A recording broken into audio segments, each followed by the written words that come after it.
welcome to the Impact Tribe podcast. I am your host, Ashley Bright. This is a show where we meet exceptional people who are taking bold steps to create a positive impact in the world. If you're seeing or hearing this, please give us a follow or subscribe on your platform of choice. I want to give a big shout out to our sponsor, MakerTank. MakerTank is the all-in-one command center for founders and small business owners ready to ditch the chaos and scale with clarity. MakerTank allows you to centralize, automate, and actually run your business without drowning in all that busy work. Visit makertank.com today to join the exclusive Founders Waitlist. All right, so let's get into the show today. I'm very excited for my guest. Today's guest is an award-winning creative director, designer, speaker, and educator. He's the founder and creative chief officer of Pastilla, the agency built on the belief that graphic design can bridge cultural and disciplinary boundaries. He's launched work for Disney, ESPN, and the city of Los Angeles, and he helped introduce the world to Microsoft's groundbreaking Surface campaign. At Pastilla, Rudy is the visionary who proves that when creativity is rooted in purpose, it doesn't just build brands, it connects us, inspires us, and sparks change. Everyone, please put your hands together for my guest, Rudy Manning. Boom, there he is. Thank you, Ashley. That was welcome. awesome. Yeah. Thank you so much for being here. Thank you for having me. Of course. How's your morning going? Busy. It's one of those, like, started early, had a meeting, and here we are. Yeah. It seems like it always is for the founders, the leaders of organizations. There's never a kind of downtime. Yep, absolutely. You're always kind of on the go, and yeah. So tell me, I'm obviously Pastilla. You've been doing this since 2004. Is that correct? Yes. Yep. Okay, and so for those of you listening, we Rudy and I went to school. Seems like many eons ago. We were young. Rudy's hair was not so gray. I actually had hair, but I've now transferred it all down here. Yep. And but so talk to me about sort of the inspiration for starting this. I mean, obviously going out on your own is a big deal. It's not an easy road forward. Yeah. So talk to me about what inspired that. Yeah. I mean, I've always loved art and design, and through some, conversations I had through high school, I ran into graphic design. Actually, Jose Caballero, who I had in my high school art class, was the one who told me about graphic design.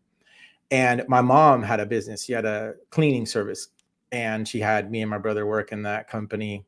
I don't know, starting at 13 years old.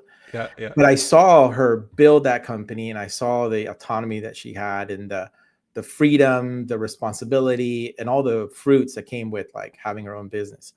So I think in back of my mind, as I helped her with her business and working through that, kind of gave me a lot of inspiration to do something on my own. So when I started graphic design, when I graduated, I kind of had it in my mind that I would love to start my own studio. And so I worked like 7 years, either full-time at different places, freelancing, eventually kind of transitioning the freelance work. I got really busy with the freelance work, and then decided to take the leap in 2004 to start my agency. Yeah.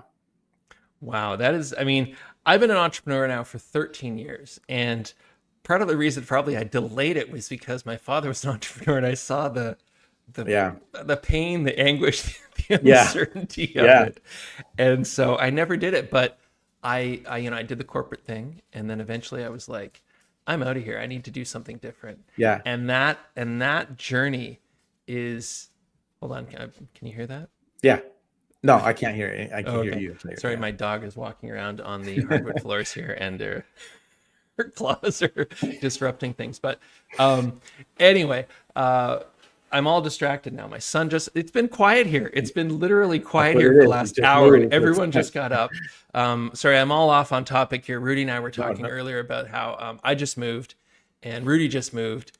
And we're getting settled here, and so it's noisy, it's inconvenient, it's hot, it's about 90 degrees here, and we have no air conditioning, so we're completely distracted and off topic. But you could never tell. You could never tell. So I mean, so you had that inspiration early, you had that desire to create something to be autonomous, but it took time, 7 years of, was it 7 years of kind of getting some career experience, or kind of Yeah. getting the whatever to do that?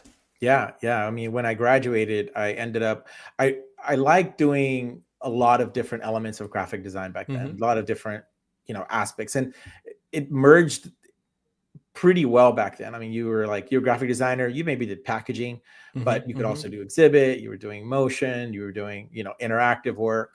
And so I liked it all. And so I wanted to work at studios or in-house in companies where it let me bring everything together, which was exactly what ended up happening. I kind of picked the companies that I wanted to work on, or the projects, because it involved a lot of different types of, creative work.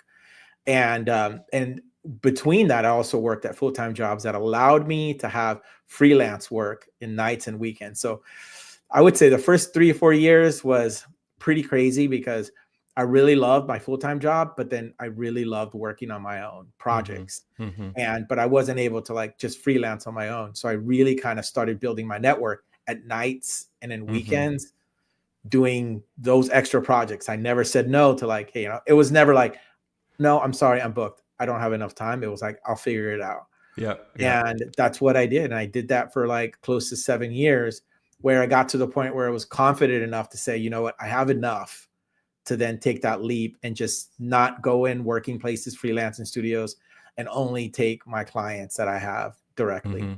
And that's where it Yeah. started. Yeah. That's great. I mean, that's that craziness of sort of the quote unquote side hustle that sort of you Yeah. build into the full-time Yeah. thing. Yeah. Yeah. I worked at one company in Hollywood where I would leave there like at 6. It was pretty like flexible schedule. Yeah. I would leave back at 6 and I'd go and work at some of the motion companies like around the corner, right? Mm-hmm. Like I was right there, and I'd work at U & Co, Imaginary Forces, Autonomy back then. And Mm-hmm. I'd work there, and those guys were there since the morning, and I'd leave like at 1, and those guys had been there all day, right? Yeah. Yeah. And then I would leave, come back, get to work the next day. And that really like built my network, got me really great connections, good experiences, built my portfolio, all of that, alongside the company that I was working on full time. Mm-hmm. And Yeah. I mean, that's the reality, I think, of starting your own thing. We talk about, this hustle culture, and it is a lot of work. You have to have that focus and that dedication and that almost kind of insane desire to see something beyond what you have now, Yeah. Yeah, you know? exactly. I mean, I think it helps when you love design. You love what you do. So like you love the work. Mm-hmm. I loved creating, and I love seeing the final output, and I love having that feedback from people, that interaction, that collaborativeness with your Mm-hmm. clients, and then the output at the end. All of that, everything from like the beginning to the end of a project, I loved. And so Mm-hmm. that really helped me. Like it just drove me, because if it was something else, I wouldn't have been that motivated, Mm-hmm. 'cause it Mm-hmm. wasn't about the money. It wasn't about, having extra time or anything. It was completely the opposite. It was like there were interesting projects, and I loved working directly with my clients, the Mm-hmm. clients that I was getting. I felt like I had more input, when I was talking directly to a client, rather than like at a bigger company and so forth, when there's more people involved, which is fine, but it was just different. Yeah. Yeah, there's something about that being able to speak to the key decision makers, the stakeholders, and sort of interpreting or creating something that they envision, Yeah. and Yep. then they can't produce it, but they're looking at you to turn that into reality, turn that into something that oh, it captures what I was expecting. Yeah, exactly, exactly. I mean, to this day, I mean, that's what we live for. I mean, my team, everybody, like, having our clients be happy, having do good work that you're proud of. Mm-hmm. And now where the agency's at after 20 years, having it actually make impact, help people, help cities, help nonprofits clarify their vision, build tools and resources for them to do their job better. That's the next level for us. Yeah, having that impact. I mean, that's something, obviously, the name of this podcast is the Impact Tribe, and something that I mean, I shifted into that entrepreneurial space specifically because I wanted to have more impact on individuals that were then having more impact on the community. Yeah. And others. And so I'm curious, you, in the opening, I talked about how your belief in graphic design to bridge cultural and disciplinary boundaries, and the impact that that can have when it's really rooted in purpose. And Yeah. so talk to me a little bit about that, and kind of how that's manifesting for Pastilla and the people that you're working with. Yeah. So, I mean, for me, it's a big part of who I am. It started because I was born in Panama. My parents immigrated here when I was like 7, 8 years old. Didn't know barely any English, if anything. Mm-hmm. New world, new culture. That experience, obviously, very transformative. And within, I would say, a year of us being here, we moved to Germany. Mm. Still barely learning English, only having 1 year of school here in the United States. Now I'm in Germany, having to deal with another culture, another language, completely different experience, and all beautiful experiences. And those kind of like beginning formative years really kind of transformed the way I think in terms of diversity, in terms of cultural experiences. Obviously, traveling and so forth has been Mm-hmm. a huge part throughout that between those times. But then when I came back here, ended up spending, junior high, high school, finishing college and everything here.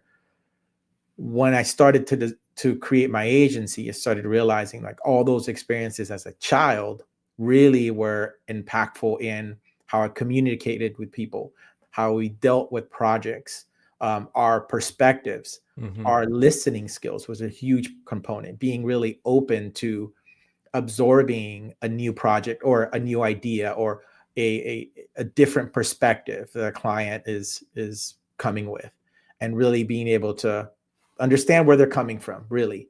Mm-hmm. And all of that really shaped it. And it wasn't until, I would say, maybe 8 years ago where things started to really come to life. The first, Mm. I would say, 12 years of the company, it was like we're a design studio. Where it wasn't really, even though that was like the ethos, it wasn't something we communicated clearly. Mm-hmm. Mm-hmm. And for lots of reasons. I think, I would say I was kind of a younger entrepreneur, and I thought design is enough, like creative is enough, the work is enough. Yeah. But being able to really define what makes you different, or the kind of work that you want to do, takes some guts, because at the beginning, you almost feel like you're isolating people. You don't want to say, well, I don't Mm-hmm. want to say this because I feel like it's going to turn away other clients. And then you look back, you're like, would I have gotten that project if I had been saying that? Right. So, and it's a risk, and Mm-hmm. you have to run the company. You have to survive. You have to continue to do what you do. But then it came a time after maturity where you're starting to realize through experiences where, like, you start looking back and going, what is it that made us special over those Mm-hmm. last 10, 12 years? What are the things I want to do moving forward? And that's when started to focus in doing work that actually makes an impact and has purpose, and helps not only products, but helps people in their mission, helps communities, and helps communicate things that are going to make a difference. And that doesn't necessarily have to be a product. And then that was not an overnight thing. It was Mm-hmm. more like by necessity, but then also looking back. And that sort of slowly started to build the kind of work and the focus that we have now at our agency, which I'm happy to say, like, we're purely driven on purpose driven brands, Mm-hmm. public, civic, community work. Yeah. And that's what we want to do. Yeah. Yeah. That's amazing. I mean, that FOMO that you kind of mentioned is, I mean, especially as an entrepreneur, you're running a business that there's that fear of, well, what about the next client? And what Yeah. about the next opportunity? And Yeah. how am I going to, because those early days I've been there where it's like you're just saying yes to everything. Yeah. And yes, you're paying bills and you're Yeah. slowly kind of growing, which is wonderful. But there's a point where you're like, is this really fulfilling? And I know for me, I was working in the corporate world. I was working in agencies and doing Yeah. a lot of work for Microsoft and Nintendo and Amazon and Apple. And it was great work, and it was problem solving, and it was creative, and it was all of the things that I wanted. But for me, when my kids were born, I suddenly started realizing, like, am I Yeah. really moving the needle? Am I really helping here? Am I really having an impact? Yeah. And that was a big catalyst for me going on out on my own. And Yeah. then even as in that entrepreneurial space, I then fell into that role of like, well, I'm helping these organizations, but are they the right kinds of organizations? Yeah. And that is putting that stake in the ground. And as you said, you're kind of, it's like self-segmentation for your potential clients, because some of them are going, yes, we want to work with this company, we want to Yeah. work with these individuals, but there's others that may not. And Yeah. that's a hard thing as a business owner to go, "Ooh, Yeah. that's opportunity." Yeah. Yeah. Absolutely. We it took some time, and even when clients come to us directly Hmm. and are interested, we don't shy away from saying how we will approach this project, right? Hmm. We try to listen to what their challenges and objectives are and go, okay, how can we come with our experiences and our perspective as an agency and take what we do really well in our processes and implement it here so that it matches, and we communicate our process. And if they're interested, then great, it's an alignment. If Hmm. not, then it's not.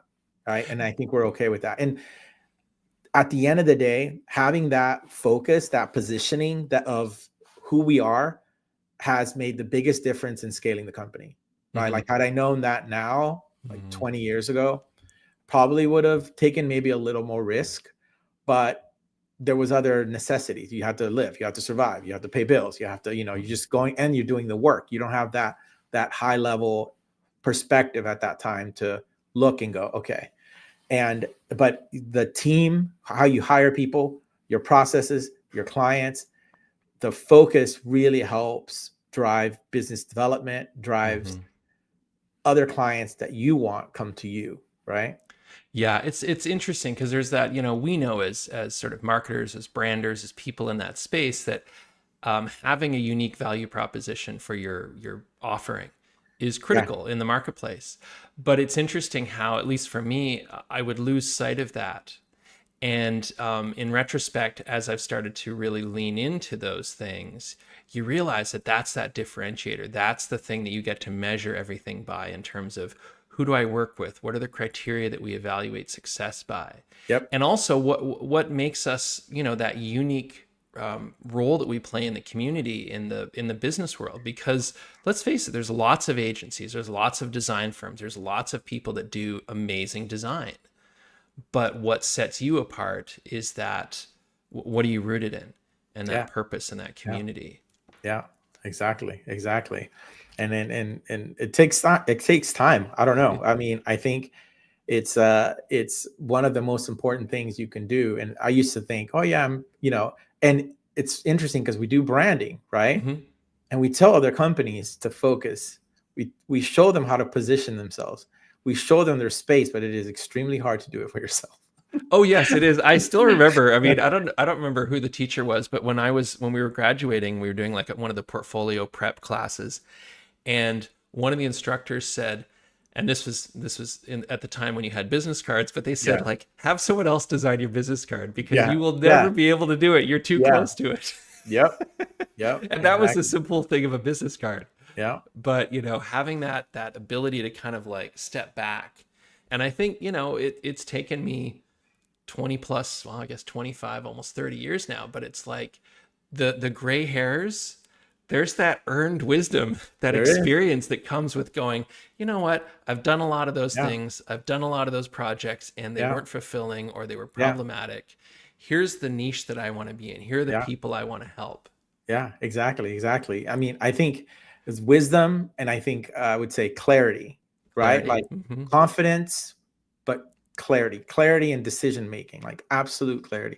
And that's Hmm. actually my word for this year. When I started the year, I gave a talk to my employees and my staff, and I said, the word of the year was clarity. I Ironically enough, it was I didn't know, but at that moment I was giving that virtual talk to everybody. At that same time, my house was burning. Yes, this is a whole Which topic was that we haven't discussed yet. But I mean, talk about sort of earned wisdom and experience. You just went through, unfortunately, what a lot of people in your community went through. but losing your home in Yeah. the Altadena fires. Yeah. Yeah. So it was pretty ironic. And I didn't think about it until maybe obviously like a couple months later. I'm like, this is my word, where at the moment, everything changed, was changing while I was giving the talk, didn't know it.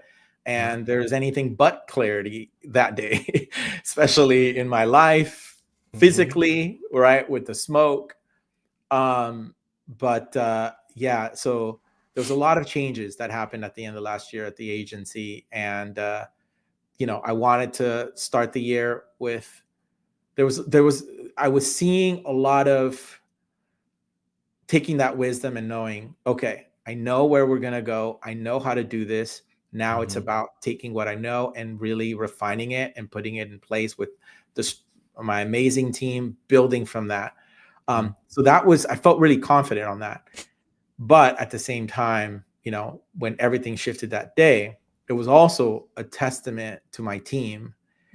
And I had to step off from everything that I was doing at the point where there was a leadership change. Me and my co-founder, I basically taken over the company at that point, like maybe a month before that, 2 months. There was a lot of changes, a lot of, announcements that day. And I was now saying that I don't know how long I'll have to be gone, but at least a month. And my team just did an amazing job every day for the past those 2 months. I think I was mostly gone, checking in every now and then to take over and make sure everything was running fine, make sure all of the changes that were already I was going to be having to work on with them were being done with very minimal work on my end. And it allowed me to be able to adjust and figure out what was this new version of my life with my family, losing our home. I have 2 kids, my wife, where we were going to be, how to build a new house, how to deal with insurance, how to deal with all of these things where nobody has any experience in it. So, but it's funny, my wife said, something interesting like a week or two after, when we were like in kind of chaos, right? Just like every 10, 12 hours a day, researching, learning. And at one point it was like, why does this feel not, I don't want to say normal, but like it isn't new, this feeling that we have, right? And we realize like, well, we're both entrepreneurs. And I know I've had to be in fires in the past, metaphorically, right? Herself as well, clients, business issues, whatever it is. And we kind of went into like almost 6 months of that, right? Like where you just problem solving every day, learning, figuring out what to do. And I feel like that really ended up helping us. But the other part that really ended up cementing, and now I still believe in this word clarity for the year, because it made it even more clear the direction of the company, where it's going, where we're at, and what I want to do for the rest of my life, because I saw people, communities, counties, cities, everybody in LA come together like I've never seen anything before.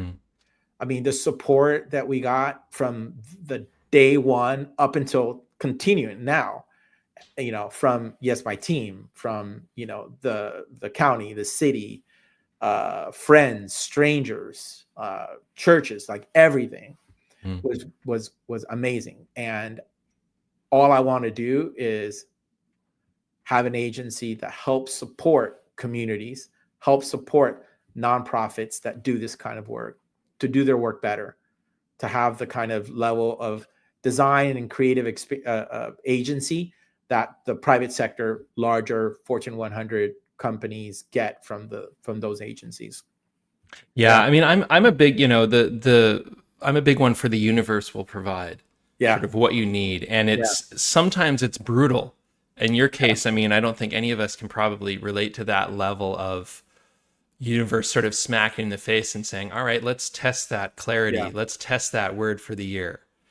And I'm curious, like going through that and the experience with your family and then this incredible team you've built at the agency, like what were some of the key kind of learnings that came out of that experience? Um, I mean, one was trust. Mm-hmm. I mean, I trusted my team, but I definitely now have been able to gain another level of respect for the work that they do at Pastilla and the commitment that they have to the Mm-hmm. company, to our clients.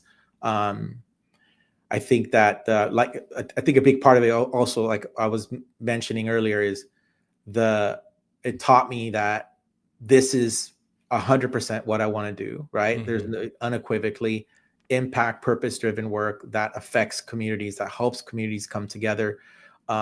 The work that we're doing is without a doubt what we're going to do, what we want to do more of, what we want to do. We're all over California, start going nationwide and so forth. And um, you know, I kind of go back and forth on this, and this is not necessarily more business, but more life. Where at first it's like, yes, we're okay. We have our family. Mm-hmm. We got out of it. We are alive. Nobody was hurt in our case. But at the same time, there was been these waves of like really immense emotion, Mm-hmm. and you sort of flash back to these memories, right? Of the house Mm-hmm. and the things, and you're like, okay, those are in my head, those memories. I was there and I see the photos, Mm-hmm. and I'm like, but what is it that is missing, right? What is it that has that emotion? Yes, part of it is like everything got stripped away so quickly. It's a shock. Mm-hmm. But then you start realizing the spaces around you, the things that make up your world, right? The things that you don't even notice. We were talking about stuff earlier, right? Mm-hmm. Some of it is just stuff, but Yeah. some of it actually is the framework of your life. Mm-hmm. The people are the heart, but those people live in a space and community that you recognize. Mm-hmm. And those things around you are really important. Mm-hmm. And making up those spaces is beautiful. So I'm looking forward to now. We just bought a new house. We're still going to rebuild. Mm-hmm. And in our house, we have nothing. So everything is essentially kind of just, like things that people have given us and things like that. Yeah. But now we're going to build whatever that framework is. Mm-hmm. And so now I'm almost rethinking that, right? Me and my Yeah. wife and family are trying to be like, what is that space again for us? Yeah. Um, and I think it's probably one of the biggest lessons. I don't know how it's going to feel once everything's there and we're settled. Like, Yeah. I can't imagine like a new framework of space, even though we have our house, but Yep. it's the little things as well, Mm-hmm. right? So, yeah, Yeah, that those touch points, those things that I think if nothing else, it helps you really evaluate what are the most important things in your life. yep, What are the now that you have through no decision of your own this kind of clean slate, yeah, if you will. It's very much like, well, what do we want to bring back into that framework that yeah, is important to us? What's really meaningful? And I mean, it sounds like obviously you had to go through something pretty dramatic in order to arrive at that point. But I think it's important for all of us to take those moments to kind of evaluate yeah, what are the things that are important, what are the things that are serving me, and yeah, what are the things that aren't, from physical goods to people to situations in your life. And it sounds like you have, through your career, been really honing in on the value that you bring, the opportunity that you have to support the community. And then I feel like this is this incredible sort of like exclamation point on that moment to say, all right, let's take it a little bit further, Rudy. We're gonna exactly. we're gonna just like really make you think about this. And I think that's through, we've both been through it over 30 years of doing this, that you I'm getting a little emotional here, but it's like you get that that level of clarity and wisdom that comes only through experience. Yeah. And hopefully most of us don't have to go through what you did, but it's all, I mean, I feel I've gained, you know, in a weird way, I just the fact that you had security footage of all of those things, and the Yeah. fact that it was happening almost in real time through the Yeah. internet, through social media, it's a very interesting kind of spectator side of it, Yeah. to see Totally. that and kind of live that. And I mentioned this to you on a previous call that ironically we were considering moving to Pasadena, and we Yeah. actually looked at 3 houses in Altadena, and Yeah. every single one of them burned Yeah. down. And it was Wow. just That's this, crazy. it was like the universe was saying to us, like, Crazy. friend, Yeah. do not move to Yeah. Yeah. Pasadena. Yeah. This is Yeah. not for you right now. Yeah. And so anyway, I'm Yeah. not sure where I was going with that, but I you know, I really appreciate you sharing what you've Yeah. been through and being so candid about it. And, you know, the acknowledgement, as you've said a few times, just, you know, the desire to serve a diverse community, the desire to connect and communicate and bring people together. And then sort of the fact that through no fault of your own, now you were sort of catapulted into a situation where community came to you. Yeah. Yep. Community sort of, you know, through your work has sort of come back to you and said, Yeah. we're here to support you. Yep. And that's a true testament, I think, to the impact that you're having in the world. Yeah. Absolutely. Absolutely. And you know, right now I'm almost documenting in my mind like all the experiences, right? Like, unfortunately, you know, I go and we just submitted our plans for the new house because we're going to rebuild our Mm-hmm. old house. We still want to, and we're going to rent it out. Mm-hmm. We're going to build a modest house. But I submitted the plans, right? That process of submitting the plans, the technical aspect, the design, the user experience of that, Mm-hmm. questionable, right? Like, if I'm you know, somebody in their 70s, Mm-hmm. you know, 80s, and there was a lot of older people in West and all throughout Altadena, Mm-hmm. if I'm trying to do this, there's no way. I mean, the efficiency. So these are things that I'm looking at going, what can be improved, right? What can be improved from a civic perspective? And, you know, I think that's just one example, right? Mm-hmm. Of ways to make this experience easier. Like that could have been way easier Mm-hmm. to get to the point of just submitting a PDF, right? Yeah. That's all. And even myself, who is in, you know, we designed the app for LA parks. We know the complexity of that. It took 2 years to do that. Yet I couldn't figure out how to upload a PDF, right, Mm-hmm. to get a plan. And you know, they do their best. There's lots of reasons, and you know, there's lots of other amazing things that LA County has done to make things easier, without a doubt.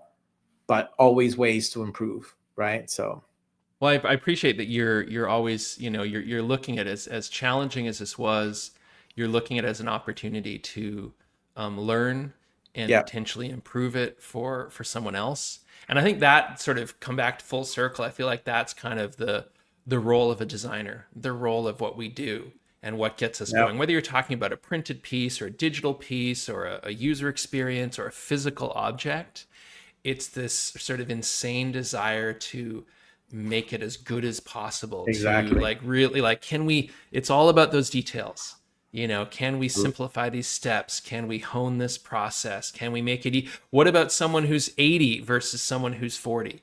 Yeah, What's that experience like for them? And I think that's why the role that you have, the role that designers and problem solvers have, is so critical in all aspects of life. And I think you know, oftentimes design is seen as that kind of that flashy thing, that marketing thing, that branding thing, yeah, when really, as you've described, I mean, that civic component, yeah, that experience that improves something for one person yeah, is critical.